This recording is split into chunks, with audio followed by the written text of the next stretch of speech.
अस्सलाम वालेकुम। उम्मीद है तमाम लोग खैरियत से होंगे। मैं हूँ आपकी होस्ट अनमता कुरैशी और आज मैं मौजूद हूँ नेटिव स्कूल में।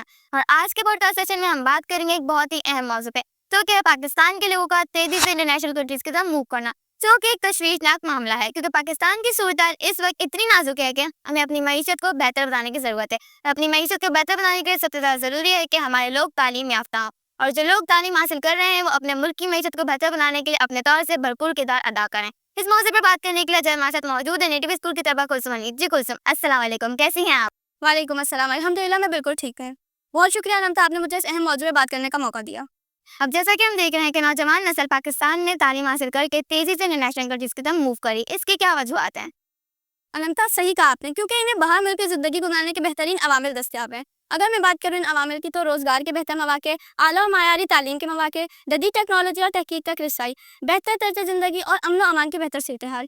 इसके अलावा वालिदैन भी चाहते हैं कि उनकी आने वाली नस्लें बेहतर तालीम, अच्छी साइती सहूलतें और महफूज माहौल में परवान चढ़ें। सही। अब जैसा कि हम इन तमाम चीज़ों का जिक्र तो कर रहे हैं और मोरल ऐसी तमाम वजूहत ही नौजवान नस्ल के लिए एक अहम मसला है, लेकिन कुलसुम आपके ख्याल में नौजवान नस्ल का बाहर मुल्कों की तरफ पेश कदमी में सबसे बड़ा मसला क्या है?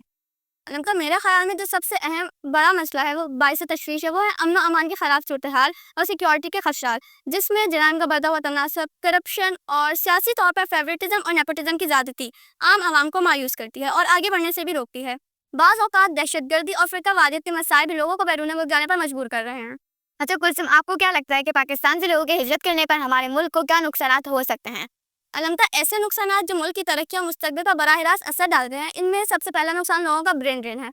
अगर मैं बात करूं ब्रेन ड्रेन की, तो पढ़े लिखे और काबिल लोग अपना मुल्क छोड़कर दूसरे मुल्क चले जाते हैं, जिसकी वजह से दूसरे मुल्क में उनके हुनर और टैलेंट की वजह से उन्हें तो फ़ायदा हासिल होता है और उनकी इकॉनमी भी मजबूत होती है, लेकिन हमारे अपने मुल्क की इकॉनमी कमज़ोर हो जाती है। तो ऐसे टैलेंटेड लोग अगर पाकिस्तान में ही रहें तो मुल्क की तरक्की में अहम किरदार अदा कर सकते हैं।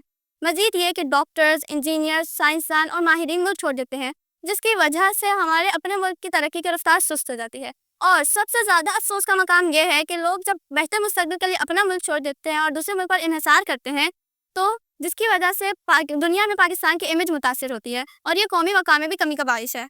अच्छा कुलसुम, ये तो होगा पाकिस्तान के नुकसान जिनको लोगों को सामना करना पड़ता है, लेकिन आपके ख्याल में ऐसा क्या करे जो टैलेंटेड और तालीम याफ्ता लोग हैं कि पाकिस्तान में ही स्टे करें और इंटरनेशनल कंट्रीज की तरफ मूव ना करें?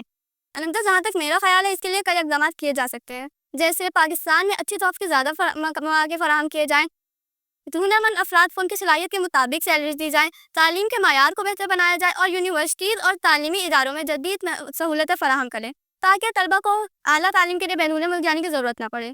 इसके अलावा डॉक्टर्स, इंजीनियर और साइंसदान को जदीद रिसर्च के मौके फराहम करें, ताकि वो अपनी तहकीक पाकिस्तान में ही करें। मज़ीद ये अगर इंसाफ सबको बराबरी की बुनियाद पर मिले और करप्शन ख़त्म हो जाए, तो लोग अपने मुल्क में रहने को तरजीह देंगे। अच्छा कुलसुम, बहुत शुक्रिया आपका, आपने अपने कीमती वक्त में से कुछ वक्त निकाल के मुझसे इस अहम मौजू पर बात की। मैं इस दुआ के साथ इस पॉडकास्ट का इख्तिताम करती हूँ कि हमारा मुल्क हमेशा तरक्की की राह पर गमज़न रहे। आमीन। अल्लाह हाफ़िज़।